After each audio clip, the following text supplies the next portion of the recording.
있는 하나님의 자녀가 되게 하여 주시옵소서. 이름으로 기도드립니다. 아멘. 평화와 번영이라는 제목으로 이 시간 말씀을 전하도록 하겠습니다. 우리나라 지난 대통령들을 보면은 해외 순방할 때 사람들마다 다르지만은 그 임기 기간 동안에 적게 쓸 때는 한 550억 정도 썼고, 해외 순방이 좀 많이 썼던 분들 같은 경우는 한 1,200억까지 이렇게 썼던 것으로 보게 됩니다. 이렇게 봤을 때 물론 쓰는 차이가 좀 금액은 차이가 날 수가 있지만은 이것은 뭐 계산을 해 보니까는 순방한 횟수랑 이렇게 총 사용한 횟수랑 총 사용된 금액하고 이렇게 계산을 해 보니까는 대략적으로 대통령이 한번 해외 순방할 때마다 한 25억 정도 썼다라는 것으로 이렇게 계산을 할 수가 있게 됩니다. 해외 여행하는데 참 돈을 많이 쓴다라고 생각을 할 수가 있지만은 여러분들도 아시다시피 대통령이 해외 순방할 때 혼자만 가는 것이 아니라 사용되는 전용기부터 시작해가지고 보좌관들과 함께 가고 이렇게 숙식이 많은 인원들이 동원되다 보니까는 이만한 비용이 드는 것이 그렇게 당연하다는 것이죠. 우리나라 같은 경우는 1회 순방당 한 25억 그리고 한 5년 기간 동안에 순방의 횟수에 따라서 1,200억까지 쓸 수가 있는데 이 금액 미국 대통령과 비교를 하면은 비교도 되지 않습니다. 미국 같은 경우는 미국 대통령이 해외 순방을 위해서 쓰는 비용을 보면은 1년 평균 한 4,200억 정도 된다라고 이렇게 계산이 됩니다. 4,200억이라고 하면은 어마어마한 금액인데 이 금액을 실질적으로 그가 순방에서 썼던 시간과 이렇게 대비를 하면은 미국 대통령 같은 경우는 1분당 거의 310만 원을 이렇게 쓴다라고 계산이 되더라고요. 1분당 310만 원 쓰는 거 저희가 봤을 때는 와 엄청나게 쓴다라고 이렇게 생각을 하지만은 다른 한편으로 생각할 수가 있는 것이 이만큼 그 대통령이 중요하다라는 것을 알 수가 있고 무엇보다도 이것을 이렇게 지출을 할 수 있는 경제력이 뒷받쳐주고 있다라는 것을 대충 생각을 할 수가 있습니다. 아무리 이 나라의 대통령이 중요하다고 하더라도 그 나라의 경제력이 받쳐주지 않으면 그 나라에 그만큼 세금이 거쳐지지 않던지 아니면 경제가 그렇게 활성화되어 있지 않는다라고 하면은 그만큼 돈을 쓰고 싶다고 하더라도 돈을 쓸 수가 없다라는 것이죠. 나라의 지출을 본다라고 하면은 이 나라가 얼만큼 지출할 수가 있는 것인가? 그것은 어떻게 보면은 그 나라가 얼만큼 부유하고 얼만큼 강대한 것인가를 동시에 나타내고 주고 있다는 겁니다. 오늘 말씀을 보시면은 솔로몬이 지출하는 거 상상을 초월하고 있습니다.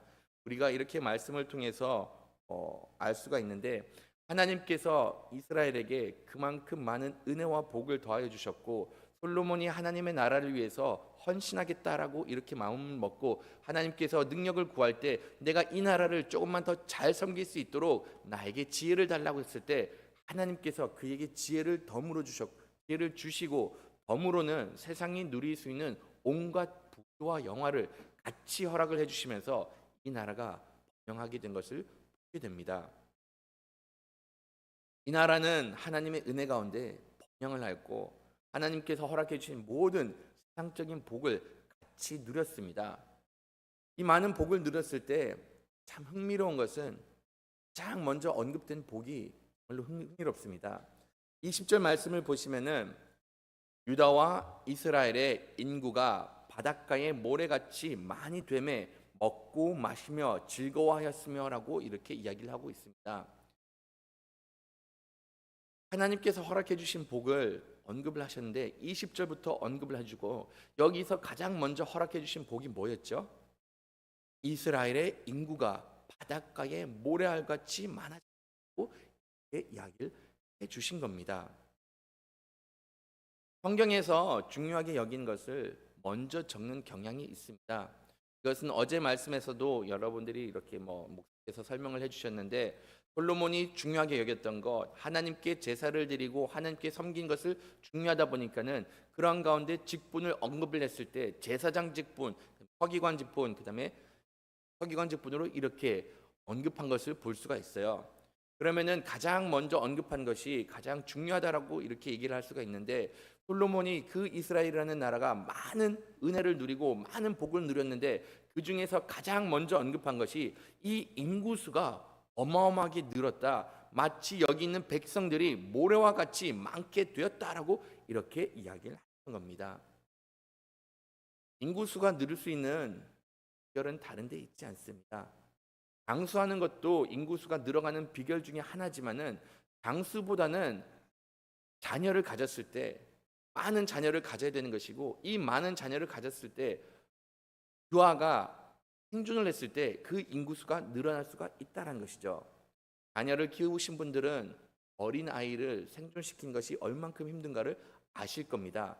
그런데 하나님께서는 여기 복의 복을 더해 주셨기 때문에 많은 자녀를 가질 수가 있게 되었고, 그다음에 이 많은 자녀들의 생명을 하나님께서 보장을 해 주신 겁니다. 인구수가 늘 수 있도록 하나님께서 인도를 해 주신 것이죠. 하나님께서 가장 먼저 언급해 주신 복은 다름이 아닌 자산, 출산, 여기에 대한 복이 허락되었다라고 이렇게 말씀을 해 주신 겁니다. 하나님께서는 자녀를 갖는 것, 이것이 하나님께서 허락해 주신 복이다라고 이렇게 이야기를 해주고 있어요. 그런데도 불구하고 우리나라는 복을 복으로 여기지 않고 이 복을 내팽개치는 안타까운 일을 너무나도 자주 보게 됩니다. 지금 우리나라 출산율 세계에서 말도 못할 정도로 그냥 꼴등입니다. 다른 나라에서 이렇게 저출산율을 본 적이 없다라고 이례적으로 결혼을 해가지고 한 명을 낳지 않는 그런 현실 가운데 우리가 있다라는 것이죠. 최근 들어서 0.78에서 0.7로 내려갔다. 심지어 이걸 0.7도 붕괴될 것 같다라는 이러한 이야기를 든 적이 있습니다. 우리나라 같은 경우는 워낙 출산을 안 하다 보니까는 한 지역에서는 출산 장려금으로 1억이 주어졌다라는 이야기까지 듣게 되었습니다. 물론 이 1억이라는 것 쌍둥이를 낳았기 때문에 한 아이당 출산 장려금으로 5천만 원을 그냥 그 자리에서 주었던 것이었죠. 그런데도 불구하고 이 출산율을 보면은 여전히 떨어진 것을 보게 됩니다. 아이 한 명당 5천만 원을 받고 육아하는 데 도움이 되라라고 이렇게 이야기하는데도 불구하고 사람들은 이렇게 자녀를 갖지 않고 있다라는 것이죠. 아무리 자녀에게 이렇게 출산 장려금을 준다고 하더라도 실질적으로 부모가 자녀를 갖고 싶은 마음이 없으면은 자녀는 생기지 않습니다. 돈으로서 이것을 어떻게 해결하려고 하는 것 절대로 해결이 되지 않습니다. 왜 해결이 되지 않을까요? 정작 자녀를 가져야 되는 부모가 가지고 있는 가치관 자체가 자녀가 복이 아니라고 이렇게 생각을 하고 있기 때문에 자녀를 가질 생각을 하고 있지 않는다는 것이죠. 자녀를 가지면은 많은 세상 사람들이 생각하는 것, 내 개인의 행복을 포기해야 된다. 자녀를 갖게 되면은 내가 정말로 많은 것을 희생을 해야 되는 것이고, 자녀를 가지기 위해서는 내가 현실적으로 너무나도 경제적으로 어렵다. 그렇기 때문에 자녀를 가질 수가 없다라는 온갖 핑계를 대는 것을 보게 됩니다. 물론 이리 하는 말 잘못된 것은 아닙니다. 자녀를 양육을 하면서 얼만큼 힘들다는 것은 키워보신 여러분들도 알고 지금 키우고 있는 저 역시 마찬가지로 정말로 힘들구나라는 것은 알고 있습니다. 하지만 이것이 힘들다라고 생각하는 동시에 하나님께서는 자녀를 갖는 것이 이것이 하나님께서 우리에게 주신 복이라는 것을 인식을 하기 시작하면은 그 모든 시각과 가치관이 달라지면서 힘들다에다 집중하는 것이 아니라 이것이 복이구나. 더 많은 하나님의 복을 누려야겠다고 하면서 그 복을 추구하게 되어 있다는 것이죠. 사람의 인식이 바뀌지 않다 보니 사람이 가지고 있는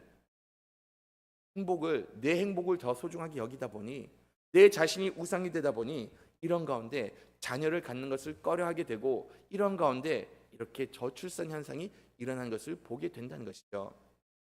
인류학자인 폴 멀린이라는 사람이 이런 이야기를 하였습니다.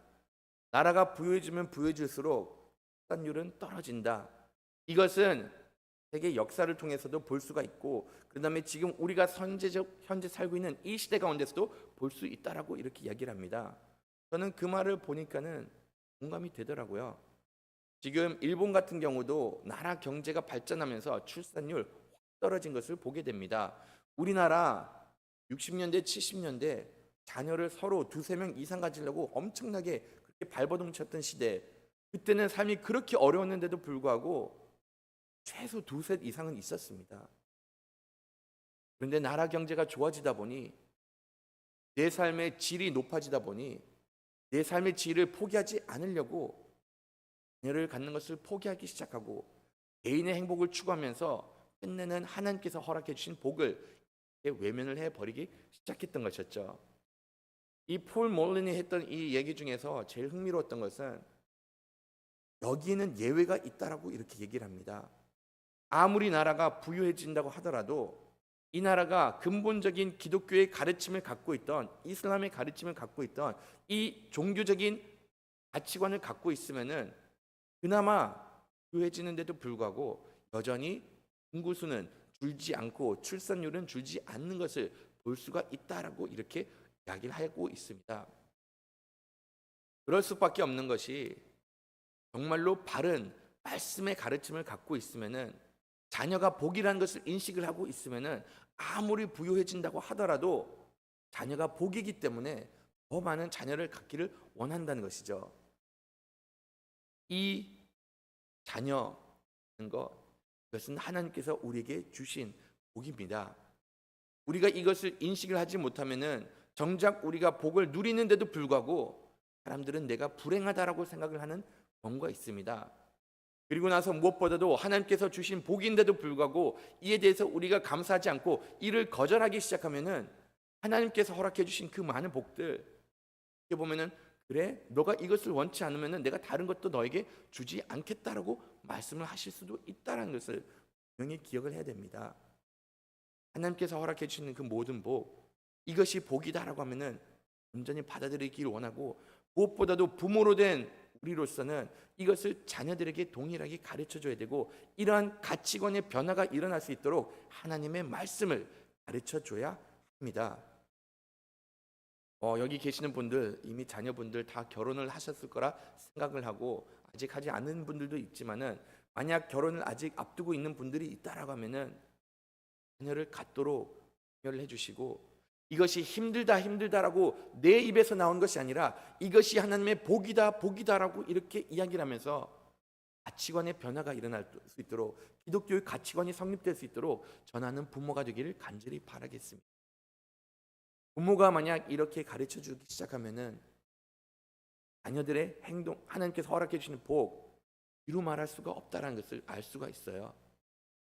하나님께서 솔로몬에게 허락해 주신 그 모든 복들을 보면은 그 이후로 땅이 넓어진 것을 보게 되고 그 강부터 시작해 가지고 애굽에 있는 국경까지 그들은 주변 나라들은 이스라엘에게 조공을 바치게 되었고 하나님께서 그 모든 영토들을 허락해 주셨다라고 이렇게 말씀을 주십니다. 하나님께서 허락해 주신 이 영토 창세기에서 아브라함에게 허락해 주신 영토입니다. 이 부분에 대해서 좀 견해가 갈라지는 경우가 있어요. 몇몇 학자들은 이스라엘이라는 이런 조그만 나라가 이 많은 나라를 차지했을 수가 분명히 없을 것이다. 이 말씀이 너무나도 과장됐다라고 이렇게 말하는 견해가 있습니다. 하지만 이와 180도의 다른 견해도 있어요. 어떤 이들은 하는 말, 원래는 하나님께서 이들에게 허락해 주신 그 약속 이것보다 훨씬 더 컸다. 물론 이렇게 동서 기준으로 봤을 때는 어느 정도 하나님의 약속이 여기서 온전히 이루어졌다라고 말을 하는 경우도 있지만은 근데 남쪽으로 보면은 이 갈대아 지역까지 원래는 뻗쳐 나가는 것이 하나님께서는 가지고 계셨던 계획이다. 원래 하나님께서 가지고 계셨던 그 모든 복을 허락한다라고 하면은 솔로몬의 영토가 그 당시 최고치라고 이렇게 얘기를 하고 있었지만은 그것보다는 최소 배 이상은 컸을 것이다라고 짐작하는 학자들도 있었던 겁니다. 저는 후자가 좀 더 가능성이 있다라고 생각을 합니다. 하나님께서는 처음에 아브라함에게 허락해 주신 그 복을 좀 자세하게 살펴보면은 그 영토가 훨씬 더 넓었다는 것은 짐작을 할 수가 있었습니다. 그런데 안타깝게도 하나님의 복이 임하기 이전에 솔로몬이 하나님부터 멀어지기 시작하고 그 이후로 하나님의 자녀들이 더 이상 하나님을 섬기지 않다 보니 이들이 하나님께서 허락해 주신 그 모든 약속과 그 모든 복을 온전히 누리기보다는 그냥 그 일부분에 맛본 것이 아니라는 생각이 들게 되었습니다. 하나님께서는 우리에게 허락해 주신 약속 정말로 많습니다. 그리고 하나님의 말씀을 따라가고 하나님의 복을 사모하는 사람에게는 하나님께서 상상을 초월하실 만큼 이렇게 많은 은혜를 더해 주시는 분이심을 확신하기 바라겠습니다. 하나님께서 허락해 주신 복을 우리가 일부분을 여기서 읽을 수가 있는데, 말씀을 보시면은 솔로몬이 하루에 얼만큼 많은 음식물을 섭취하는가를 이렇게 말씀에 기록이 된 것을 보게 됩니다. 이 음식물 소 몇십 마리부터 시작해 가지고 양 100마리 이상, 그다음에 고르는 거의 90고루 이상 이렇게 섭취를 한다라고 하는데, 이것은 혼자서 먹은 음식물은 아니다라는 것은 여러분들도 짐작을 하실 겁니다. 이것은 그때 당시 그 궁전에서 일했던 사람들, 그와 같이 일을 하고 거기 있었던 모든 고위직들이 같이 그 궁전에서 섭취했던 음식물이다라고 이렇게 보시면 된다는 것이죠. 도대체 이들이 얼만큼 많이 먹었고 얼만큼 많은 사람들이 이 궁전에서 아니면 솔로몬을 위해서 같이 일했는가를 보면은 섭취된 음식량을 통해서 알 수가 있습니다. 거기서는 30개의 고운 밀가루 10고루, 그런 다음에 좀 거친 밀가루 60고루가 있다라고 이렇게 말씀에 기록이 되어 있습니다. 한 고루가 대충 230리터다라고 이렇게 생각을 하시면 됩니다. 그러면 총 90고루가 만약 소비됐다라고 하면은 이것을 산술적으로 계산을 해보면은 대략 1만 4천 명이 먹을 수 있는 음식의 분량이었다라고 보시면 됩니다. 물론 그 이외에 소와 양 잡은 거, 소 한 30마리 정도 잡고 양 100마리 잡고 거기 큰 새가 배부른 새가 있다라고 이렇게 얘기를 하는데, 그것은 우리 많은 학자들이 봤을 때 거위를 두고 이렇게 이야기한 것을 짐작을 하게 됩니다. 이 음식을 준비하는 사람들 수만 하더라도 제가 한번 그냥 계산을 해보는데 대충 1000명 정도 됐을 거라 생각을 합니다. 음식을 준비하고 그다음에 그 음식을 서빙하는 사람들만 하더라도 1000명, 거기다 한 14,000명을 이렇게 먹을 수 있는 음식을 줬다라고 하면은 정말로 그 궁전에서 일하는 사람들만 하더라도 정말로 수만 명, 수천 명이 되지 않았을까라고 이렇게 생각을 하게 된다는 것이죠. 물론 여기에 대해서도 좀 회의적으로 보는 사람들이 있어요. 그때 당시 어떻게 14,000명의 음식을 매일 이렇게 준비할 수가 있었느냐? 그거 불가능하다, 또 과장됐다라고 이렇게 말을 하는 경우가 있습니다. 하지만 하나님께서 은혜를 더해 주시면은 인구수 많다라고 보지도 않고 있다라는 것이죠. 그 다음에 이렇게 어떻게 매일 이만큼 많은 음식을 준비할 수가 있느냐라고 하면은 그냥 하나님께서 은혜를 더해 주셨기 때문에, 그보다 훨씬 더 부유한 나라로 만드셨기 때문에 이렇게 하루에 14,000명 먹는 것은 그냥 이렇게 소비할 수 있을 정도로 하나님께서는 더 복을 더하여 주신 것이죠. 근데 이를 통해서 또 우리가 알 수 있는 것, 처음에 말씀드렸던 것처럼 이렇게 많이 지출을 한다는 것은 그만큼 많은 일을 한다는 것을 짐작을 하게 됩니다. 우리가 이 부분은 좀 마음에 새겨볼 필요가 있어요. 솔로몬은 열심히 하나님을 위해서 일을 하였습니다. 정말로 하나님의 말씀이 바르게 전해질 수 있도록, 하나님의 자녀들이 하나님을 바르게 섬길 수 있도록 그만큼 열심을 다하였던 것이었죠.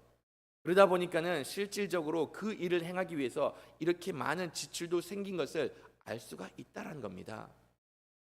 어떤 공동체가 움직이든지 어떤 일을 진행을 한다고 하더라도 근본적인 지출은 외면을 할 수가 없다는 것이죠. 우리가 아무리 하나님의 일을 하고 우리가 이 교회가 정말로 은혜 가운데 이렇게 나날을 보낸다라고 하지만은 이 교회가 장소를 대하는 것부터 시작해 가지고 여러 가지 일들을, 여러 가지 하나님의 일들을 행하는 나가는 데는 그만큼 많은 비용이 든다는 것은 우리가 외면을 할 수가 없습니다.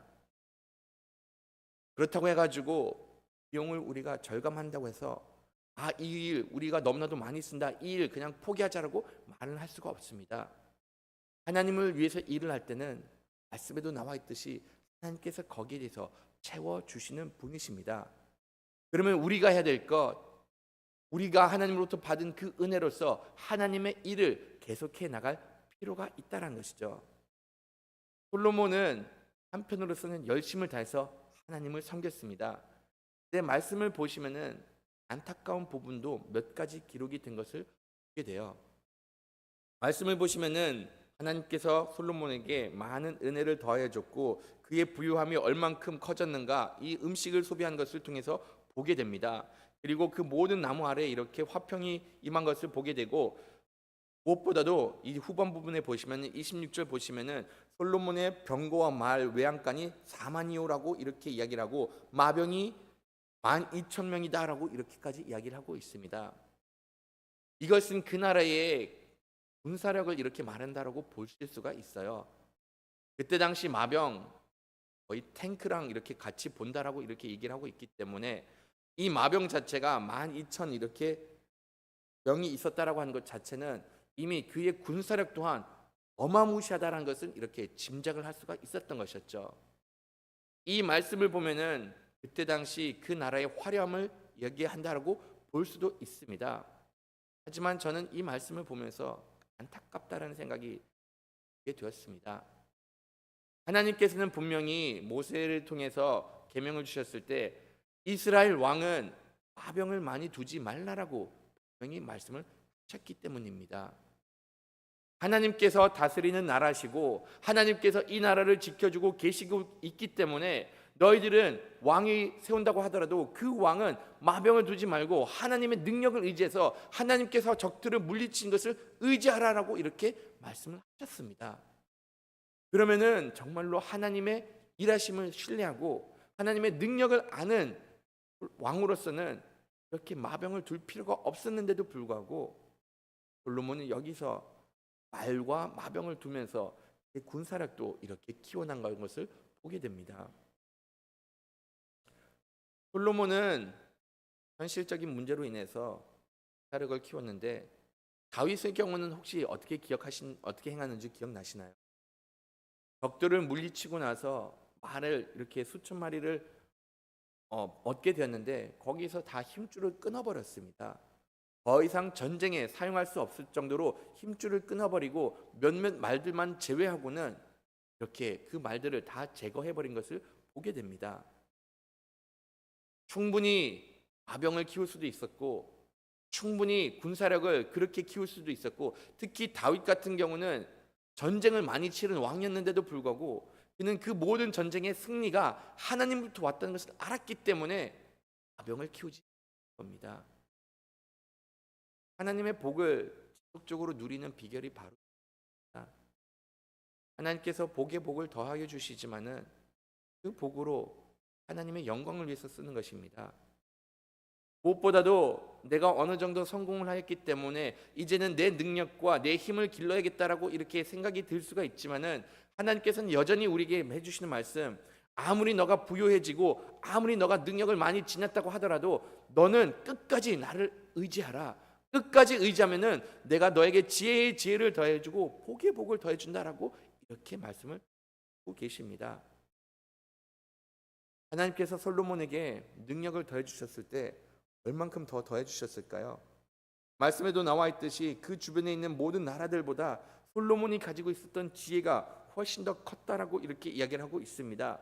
왕들을 언급하면서 그보다 솔로몬의 지혜가 더 컸다. 애굽이라는 나라, 그때 당시 문명이 가장 발전했던 나라였고 그 다음에 애굽이 가지고 있었던 지혜, 지식, 오늘날까지 감탄을 이렇게 자아낼 수 있을 정도로 산술적으로나 지식적으로나 문명적으로나 발전해 나갔던 나라였습니다.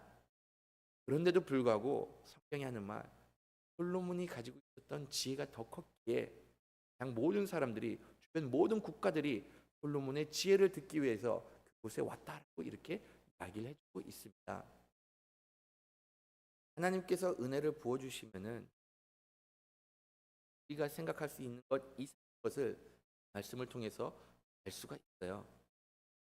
그러면 우리가 이런 하나님의 은혜를 누리기 위해서 어떻게 할 수가 있을까요? 다른 데 있지 않습니다.